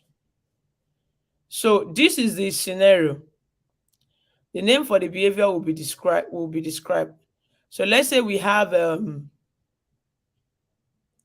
want to find a user story. From our user story, what is the precondition? The precondition is that the person has to be on the channel. That's the precondition. Not logging in is not a precondition. Logging in is not a AC. Logging is a precondition. Given that the person is logged into the community channel, now what's the next thing? When something happens, when they navigate to the available jobs channel. So given that the person is on the community platform, when they navigate to the available job, then they should be able to see list of available jobs that they can do or they can apply for. Right? They should be able to see, they should be able to view, they should be able to apply, they should be able to delete, they should be able to post. You can do a lot of things when you're on that channel. You can post a job, you can apply for a job, you can delete what you wrote there. That's the result. And so let's say you have seen it. What is the next thing you can do? You can now apply for a job. Guys, am I making sense? Are we understanding what an acceptance criteria is now? So from the user story I wrote, okay, I said as a user, I should be able to access the community so I can apply for more testing jobs. That is a user story. What are the acceptance criteria on that? One, given that I'm logged into the channel, or if I want to do, I can break it down. The first one is to even access the channel is one. The second, now that one will now be a precondition for the next one. So it means that the first AC must be achieved before we go into the next AC. So if I want to talk about logging into the channel, I will say, given that the user has the link to the channel, when they click on it, they should be unable to sign up, or they should be successfully logged into the channel. So meaning that if I give you the link bit.ly/the TQ community right now, if I give you that link, given that you have that link with, when you clicked on it, you should be able to join the community. That is an acceptance criteria.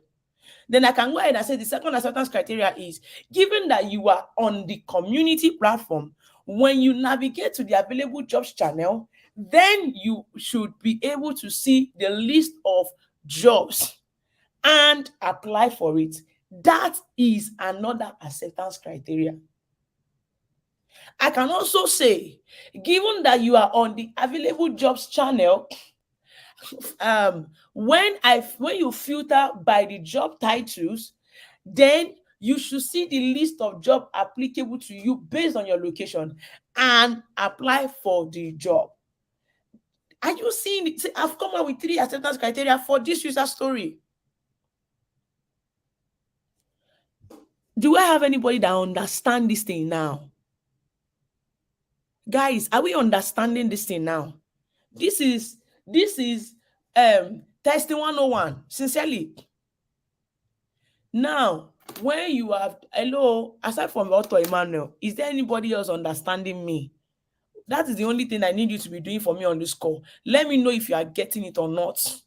That's the only thing you have. That's the money you are paying me on this call. Letting me know that you are here with me by acknowledging messages and thumbs up and by writing with you. That is what you have to do. That's all. For my 3 hours with you, that is all you have to do. So please don't let that be too expensive to give. All right. Thank you.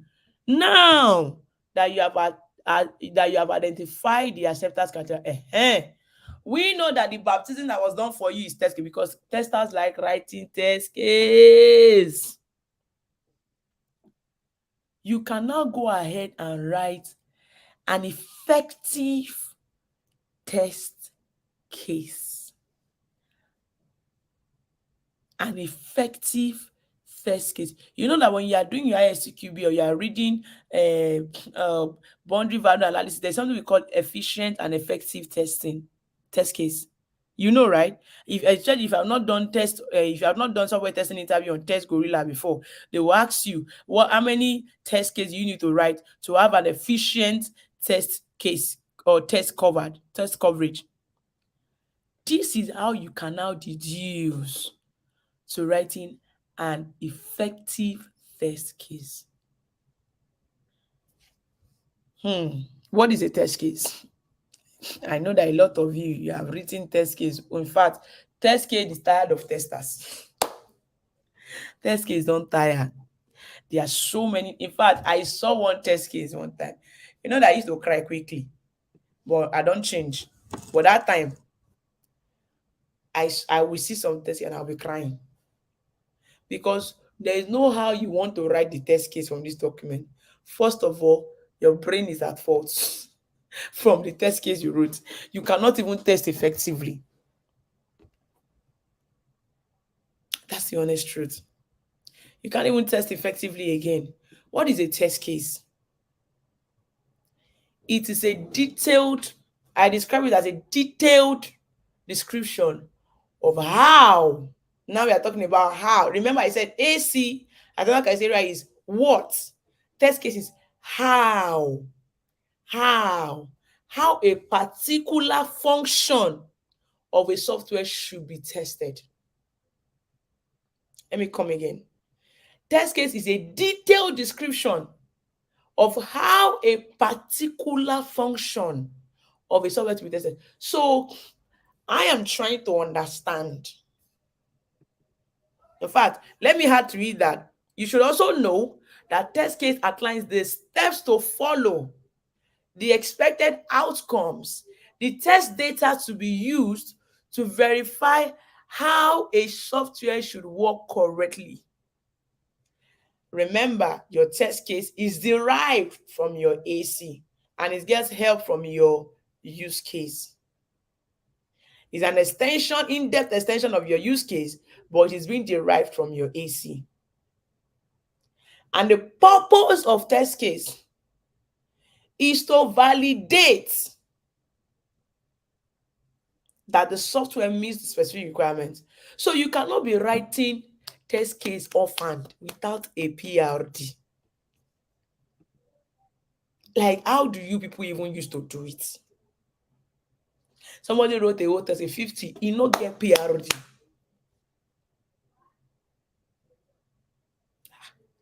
And I'm like, eh? He said, you know, I have worked with this product before now, so I have everything in my head. I'm a head manager. You have it in your head. That's why you're writing off key. No. You have to write according to requirements. Your test case must be traceable back to the PRD. Yes. Your test case, it must be traceable back to the PRD. If I cannot trace your test case to your AC, and I cannot trace your AC to your use case, and I cannot trace your use case to your user story, and I cannot find your user story in the PRD, you have failed that testing. There is nothing you can tell. If you like write everything green past, you have failed in testing. And that is why when I see some test case document that does not have test step, in fact, if you don't know why I used to cry, that's why I used to cry. How do you write a test case and does not have a test step? How do you write a test case and you don't have a test data? How do you write a test case and we don't have the expected outcome? How do you write a test case and we don't know what your preconditions are? How do you write a test case and you don't know the output of your test? What exactly are you writing? You write test case, you only see 3 columns. You are writing a test case for an API. Would you not know the expected test code, status code you're expecting? Mostly we say I should be lying. Ladies and gentlemen, let me find an example of it. My test case document for you people.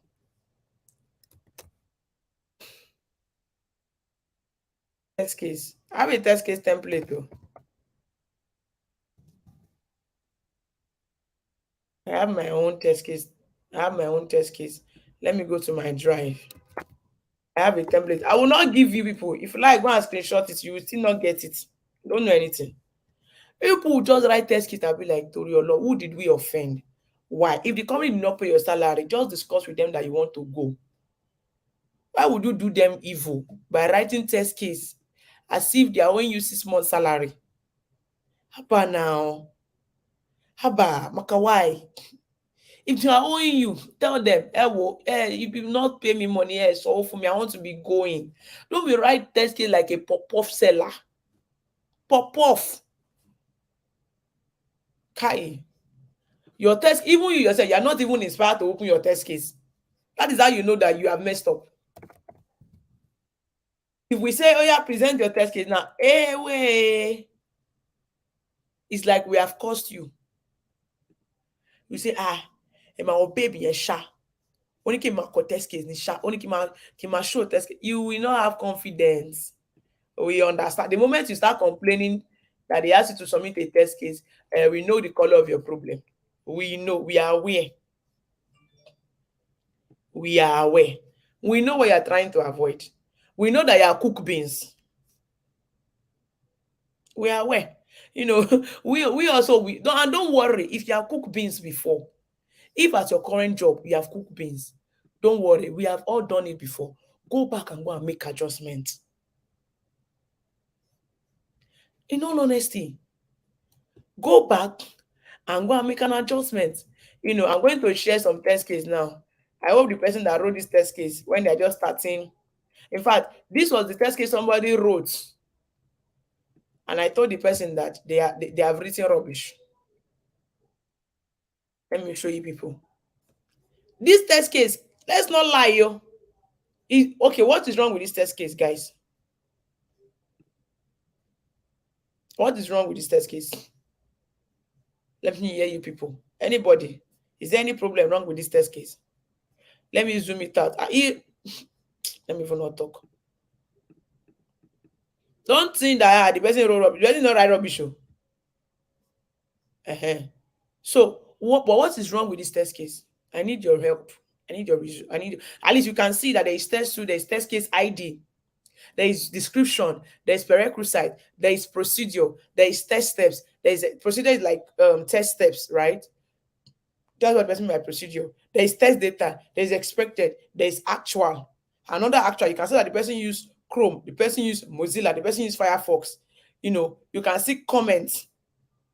You can see who created it, when it was created, and date of execution. This was in 2020. So you know that person, that's 3 years into the field. The person has become better.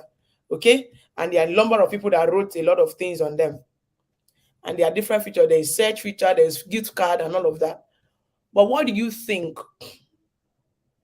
If you did not see anything wrong with it, you are a bad tester. If you see something wrong with it and you cannot describe it, you are a bad tester. Exactly. Color riot. Color riot. I'm always saying that the color of the clothes you cannot wear when we combine it for you, please don't use it on the test case document. What's the point of using it on the test case document? What's the point when you cannot wear it? Some of you will combine clothes. Even you know that if they give you that clothes, I was remembering one of my team members is trying to give me color combination and he's putting red and black. I know Igbo, that's your favorite color, but don't bring it on test case.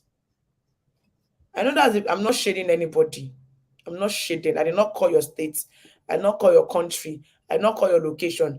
I did not mention Anambra. I did not mention Igbo. I did not mention color. I did not mention your state. If I was specific and I said Abia, Anambra, Enugu, if I said that on a hair, you can say that I call you. I did not call you. I know that you have a favorite color in your state. So, color combination, it's a no-no. There is a colored code. There is a color code for things. You don't just go ahead and be, somebody was asking, one of the Testers Academy students was saying, wait, I'm not defending myself. Leave me, Emmanuel, leave me, the person was saying, Princess, must we use color green for pass? I want to use orange and red, though. Who did this to us? Hey, wait. Hey. Who did this to us? You want to use orange and red? God bless you, Mide. I should be mindset. No. I know. You see, if you don't know how to combine color because of God and man, stick to white and black. Surely this person, sincerely before God and man, the person has done a good job. The person has done a good job. What's the test case? Don't complicate life. Yes, and thank you. I see a lot of you giving me actual result was not well spelled, pass is vague, you know, um, test suit not described. That is what happened to the sign up or in the sign in feature to be tested. You just wrote test suit ID. Okay, so what they wrote was test suit ID. They did not write the test suit description. So there is a document that has their test suit already. So, but they did not. So if you say test suit ID one, when we go to that test suit document, we see the descripted details. Because as much as I want you to give us all of this information, I don't want you to complicate the document that we cannot go to the document of your test case and understand it once and for all. So if you don't know how to match colors, just use your white and black. Sincerely, you can never go wrong. You can never go wrong with white and black. No, if you go to wedding with white and black, you are on point. If you go to burial with white and black, you are on point. If you go to birthday with white, you are on point with white. We can never go wrong with white and black. So stay true to your almost color. But if you want to use color to combine, please use color appropriately. There are a number of test cases I have here, but for privacy reason, I cannot share them. I'm trying to see if I have some other samples of people that their head was working. Right. This one too wants to try, but unfortunately, these are part of the things that we had to review. The road test case, you didn't put prerequisite, we used to review for companies. We can come to your company in case you guys need someone to help you set up standards and structures to your company. You can tell your company to come and meet testify. We don't break your pockets. It's just a one-off activities. It's very cheap and affordable. We help you clean up your standard and processes, and you can be working with it going on forward from there. If they cannot hire a test manager or an expert with 10 years experience, no wala. Let them just call us to help us to set you standard and process. We should also launch that soon for businesses. We'll just come and help you set up standard and structure for your testing team, and then you guys can be working with it so that we'll stop seeing errors. So stay through. See, we know that pass is green. I don't need to do water baptism for you to know that. And in fact, it's mostly deep green. You know that green that the Google Sheets green has? That's the green of past, not lemon green, not soldier army navy green, not field green, not water orange green. You see that green that Google Sheets used to have, that green, and that's the green we have for it. And inside it, in case you want to put the background as green, put the text as white, don't put black. Or if the text is only the text, put the text as green, leave the white background. If it is failed, we all know, depending on the shade of the failure, if it is critical, is a deep-rooted red. We have a fire red, we have a burning red. But if it's normal fail, if the failure is not deep, just put normal red. Red of the Igbo people own, just put it. And put a white text inside, or just put a red text. You don't do. You don't need complicated life. If it is pending, we have this orange that looks like a gold color. Orange, gold, not orange, sorry, a yellowish gold color, sort of. We have it.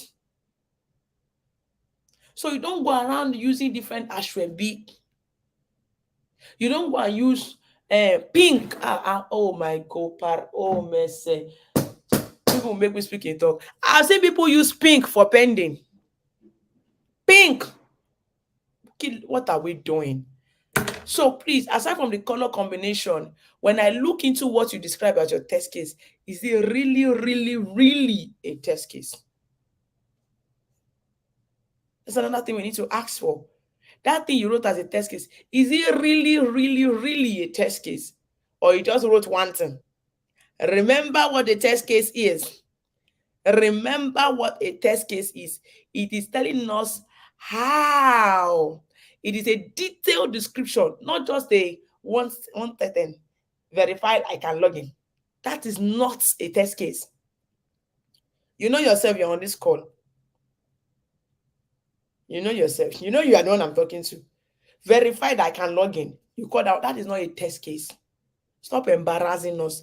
Test case is a detailed description of how in your description, it has to be detailed of how a particular function of a software should be tested. What are we verifying for? Verify that I can log in successfully with a valid credential. It has to be detailed. What are you testing? What are you validating? Verify that I cannot log in or I cannot access the platform with an invalid credential, or I'm getting an error message stating. So in your detail, in your step by step, we should be able to see the expected error message you are seeing. Don't just say an error message should be displayed. What is the error message that should be displayed? See, you can see that testing is not like click, like pass. Guys, are we seeing the work you have to go through? So it is not just verify that I can log in. Test step. Click on login and log in. Where are you running to? Morife, where are you running to? You have to give us, when you are talking about the step by step, in your description, let your description be detailed. Let us know why you are doing what you want to do. Let us know what you are trying to validate. What is the prerequisite? What should be done before that thing should be able to be possible? What are the steps that we need? If I come to your test case, can I test that thing without calling you for help? Tell me if I need to visit a URL. Tell me what I need to click when that URL is open. Tell me you need to give me to the minutest of things. You need to give me in details to the very end of that test steps or that procedure. You must give me the details. Test data, that's another thing. You can generate test data online. There is fake email addresses to test. There is phone number to test. There is name the profile generation to test. You must give us a test data. I'm always telling my people, you tell me to go and test for a face ID. You did not tell me which face to use. So you say it's a face ID verification, and now carry picture on a flyer and now put it like this, and the thing worked. And you tell me, princess, now that's not a test data. Now is your face is supposed to use. Did you tell me what to use? It's not even if you tell me what to use, it's not if I'm even going to use it anyways. But did you even tell me what to use? You said I should go and test that people can make payment out. But the test card that the Paystack or Flutterwave gave you, you did not share it with me. Will I use my teeth to test it? Ask for test data from your teams. I need to round up. I've talked about test data. I'm also going to talk about briefly on expected results. What are you expecting? Some of you just say, I'm expecting an error message to display. What is the error message you want to see? I'm expecting to be logging. When you log in, what do you want to see? What do you want when you log? How do you know you have logged in? Because if I log in and I see a blank screen, I have logged in. And if I log in and I see a dashboard, let's say there is a Konga page now, I log into it, I can see the whole features and menus and all of that. My dear, I have logged in. If the page is blank, I have still logged in because I can log out, even though the page is blank.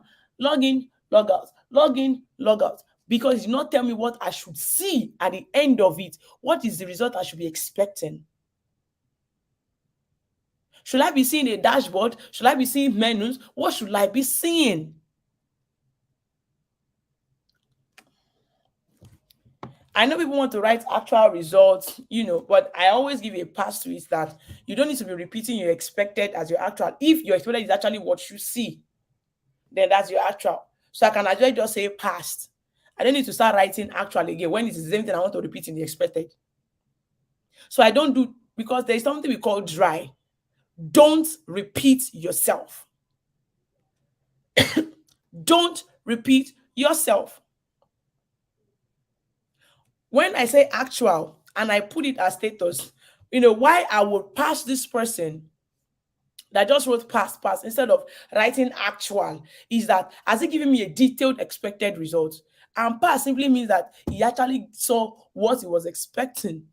Because you're going to do compatibility tests across. So how do you want to start writing actual? What you see on Zoom versus what you see on Google Meet versus what you see on Microsoft Teams versus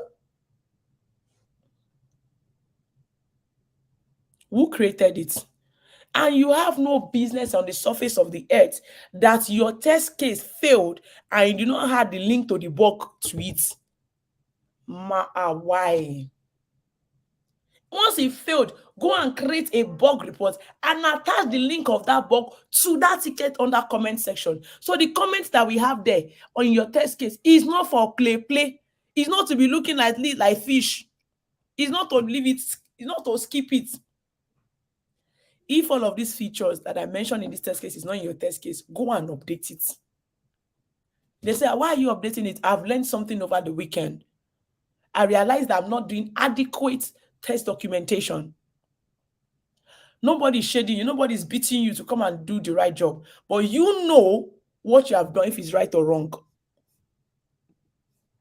Now, you need to understand, I've come to the end of it. With this test case, you can go ahead and start testing.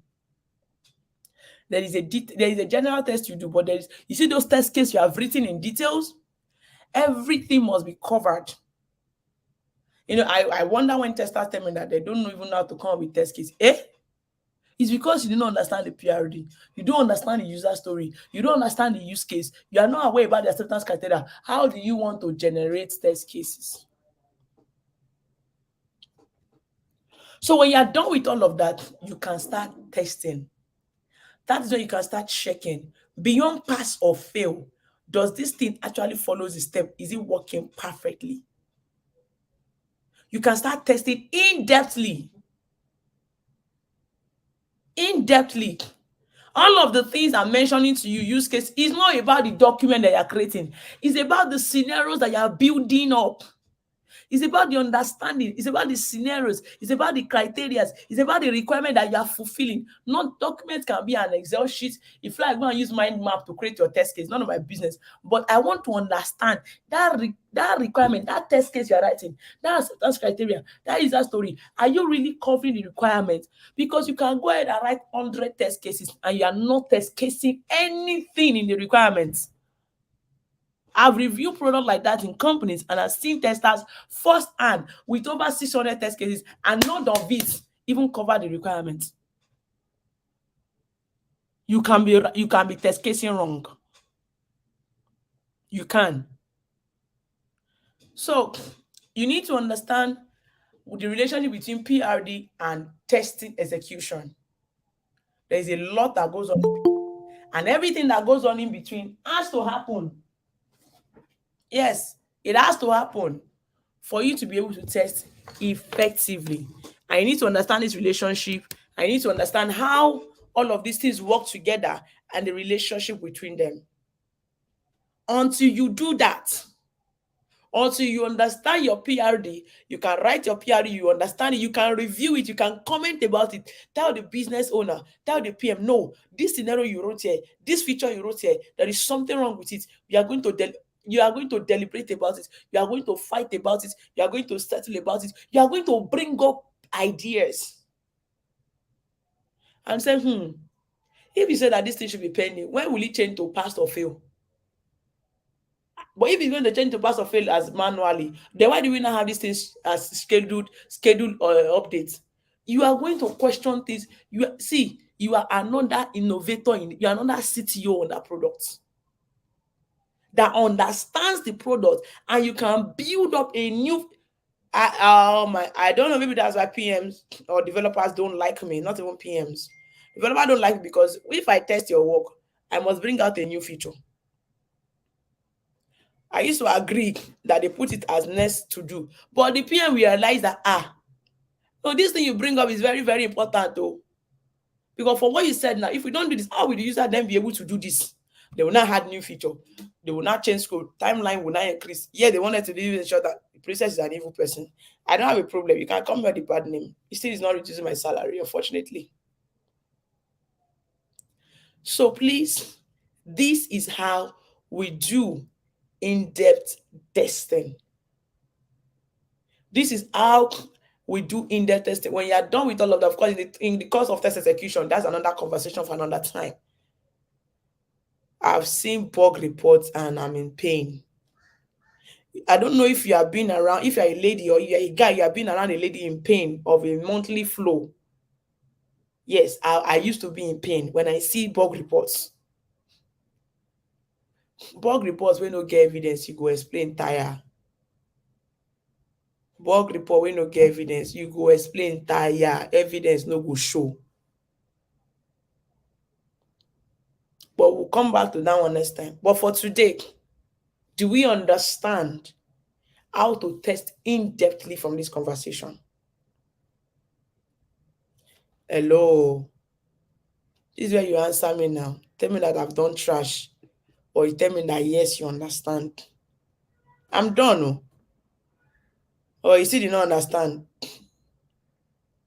It's okay. Anyways, I know that Adobe ancestors have visited her. So she has left us on this call. So, I'm here. sorry.